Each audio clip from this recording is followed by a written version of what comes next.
আপনার কাছে যদি এই ৫ টাকার কয়েনটা থাকে তাহলে ভিডিওটা একদম শেষ পর্যন্ত দেখুন, কারণ এটা একটা ভুল প্রিন্ট হওয়া মিউল কয়েন যার সম্ভাব্য মূল্য হতে পারে ১০০০ টাকা বা তারও বেশি। মিউল কয়েন মানে একটা এমন কয়েন যেখানে দুটো আলাদা কয়েনের ডাই বা ছাঁচ ভুল করে একসাথে ব্যবহার হয়ে যায়।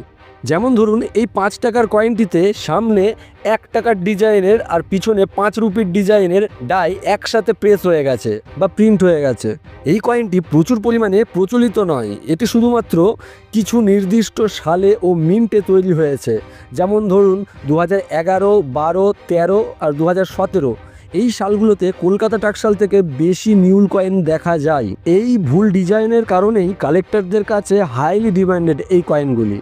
অনেকেই এমন অসাধু ব্যবসায়ী আছে যারা এই রেয়ার কয়েনের সুযোগ নিয়ে জাল কপি বানাচ্ছে। তাই আপনারা কয়েনটি যাচাই করে নিন, তার ওজন, মাপ ও মিন্ট মার্ক দেখে নিশ্চিত হন। আসলে এই ৫ টাকার কয়েনগুলির ব্যাস হওয়া উচিত ২৩ মিলিমিটার, কিন্তু এই কয়েনের ব্যাসের ফাঁকে দেখা যায় ২১.৯ মিলিমিটার সাইজের ডাই ব্যবহার করা হয়েছে। ফলে কয়েনের রিম বা বর্ডারটা অন্যান্য কয়েনের তুলনায় মোটা, আর এখানেই ধরা পড়ে যে এই কয়েনটি মিউল কয়েন। এখন প্রশ্ন হলো যে এই কয়েনগুলির দাম কত হতে পারে।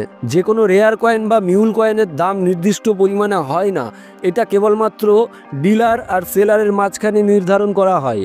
তাই সব কয়েন নয়, কেবলমাত্র ২০১১, ১২, ১৩ আর ২০১৭ সালের এই নির্দিষ্ট মিউল কয়েনগুলোর দাম ইউএনসি কন্ডিশনে ২০০ থেকে ৩০০ টাকা পর্যন্ত পাওয়া যেতে পারে বা তারও বেশি যদি কন্ডিশন আরও ভালো থাকে।